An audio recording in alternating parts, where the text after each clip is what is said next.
Okay, so this is the Frenchay Dysarthria assessment. This is the record form that you're going to be using. It assesses a lot of different areas, reflexes, respiration, lips, palate, laryngeal, tongue, and then intelligibility is at the end. You also have influencing factors, so meaning that during the testing procedure, you're going to be observing to see if you think that their performance is influenced by their hearing, their sight, their language, maybe mood or posture, or sensation, which you can check at the end as a supplementary thing if you think that that might be an issue. Okay, so for the beginning, it's just a lot of observation and patient interview. So you want to start by assessing their reflexes. So, do you cough or choke while eating or drinking? Not normally. Okay. And do you have any difficulty clearing your throat? If I'm not hydrated. Okay. And do you experience any drooling when speaking or eating? No. And then we just are going to do a quick swallow assessment. So for this, you observe the patient eating a cookie and drinking a cup of cold water. So please eat this as quickly as possible, but do it safely. As quickly as possible. As quickly as possible, but safely, and you can have the water when you're done. So I'm just watching for any escape of the food. I'll be listening to his vocal quality after he eats and drinks. I'm looking for a rotary chew. Obviously, there's been no coughing or anything. I'm observing posture while he does this. All the water. And I noticed that he followed all of my directions. Okay, good. So for that, we're within normal limits for the reflexes and the swallowing. So then we move on to respiration. So the first thing is respiration at rest. So just take a deep breath in and out for me. Good.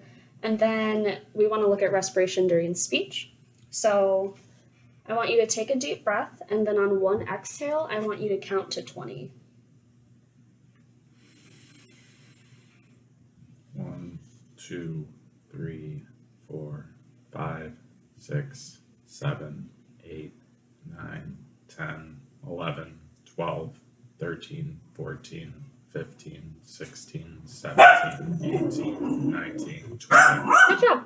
And so we know that he has good Stuart. We know that he has good respiratory support because he didn't need to take another breath in order to count to 20, and he did it pretty slowly. So sometimes people try to rush through that, but he didn't.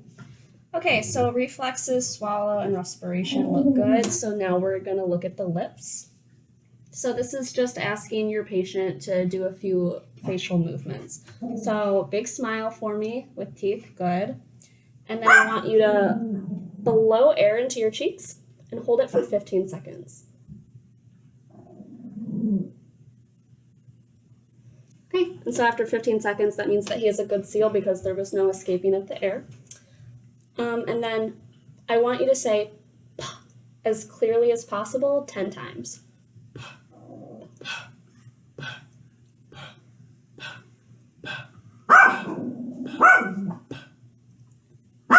And you'll have 2 trials of these, but for this demonstration, it's fine to just do one. I should have closed that window before we started.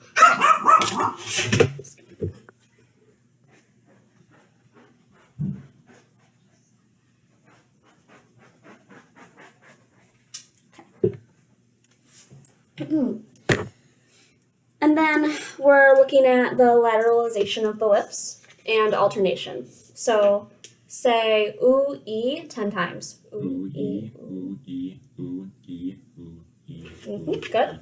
And he'll do that 10 times. That's all within normal limits. And then we're just going to look at the lips during speech. So please repeat this sentence after me. Mary bought me a piece of maple syrup pie. Mary bought me a piece of maple syrup pie. Good. And then if there's any language or processing issues, that might be a hard one for them to repeat. So you want to note that. Okay. And then, so that's it for lips. And then we're assessing the palate. So first, just a question. Do you ever experience food or drink coming out of your nose? No. Okay. So then you want to observe the palate. And you're just going to ask the patient to open their mouth and say that you're going to press down on their tongue with the tongue depressor. Say ah 5 times, like ah, ah, ah. Good. And what you're looking for is that both sides of the palate elevate symmetrically together. Good. And then for this one, there's 2 ways to do this. You're checking for nasality. So we saw that the palate elevates. Do we know that it elevates when we want it to? That's what we're looking for in this. So this is to check for nasal emissions.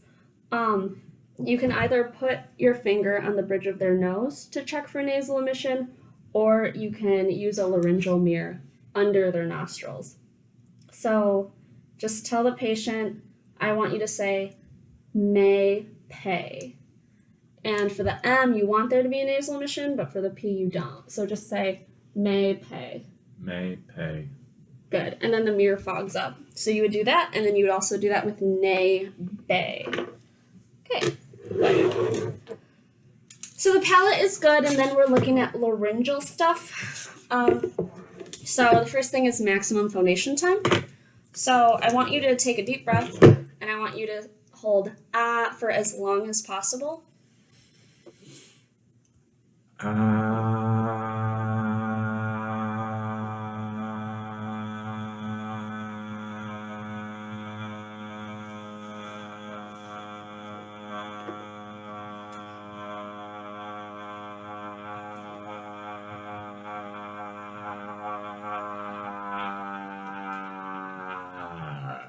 Good.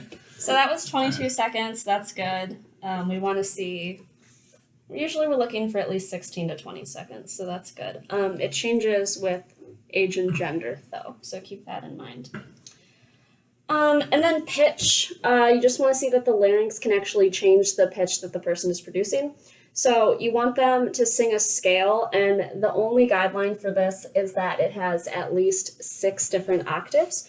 So say, okay, let's look at your pitch range. Can you do this?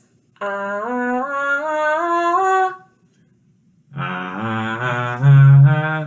Good. And then you're looking at volume. So say, I want you to count to 5, but go from a whisper to a very loud voice. 1, 2, 3, 4, 5. Good.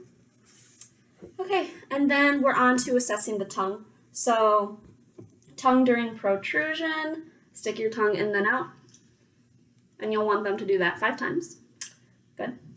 And then during elevation, so you would say, I want you to move your tongue from the tip of your nose to the bottom of your chin, like this.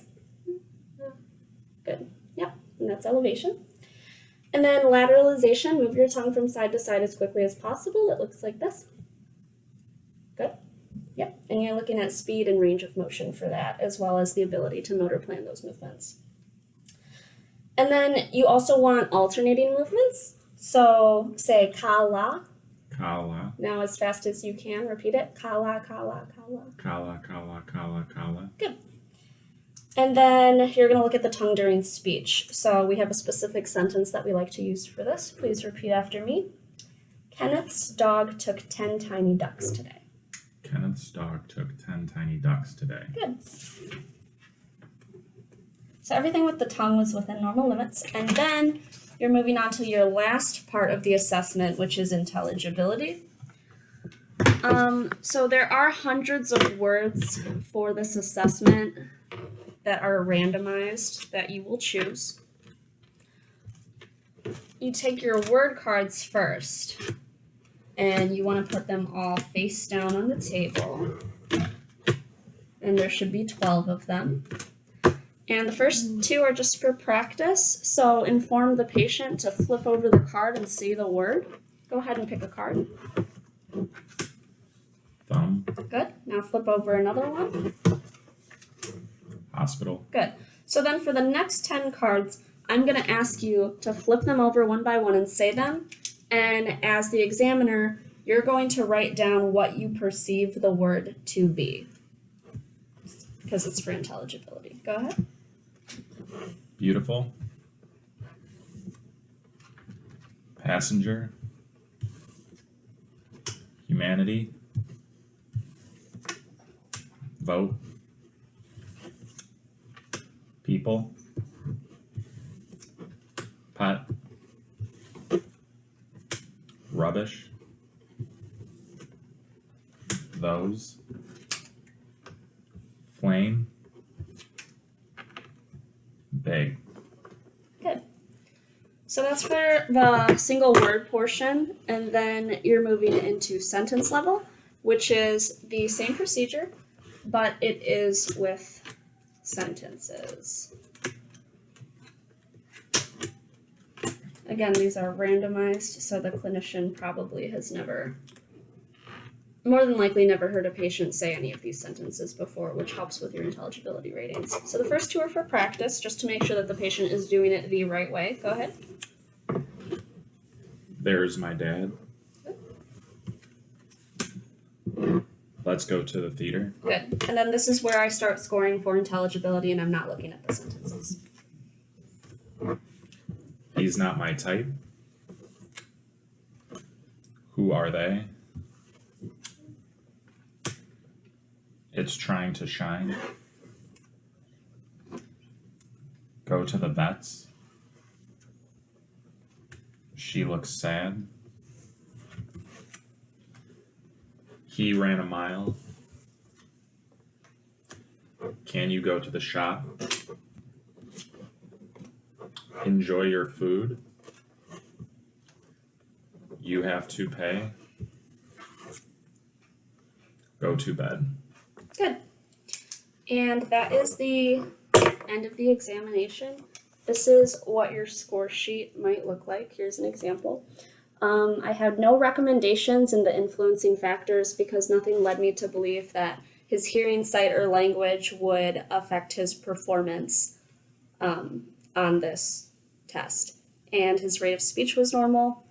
And given his ability to speak intelligibly, I have no reason to assess his sensory system. So that's the end of it. Good job.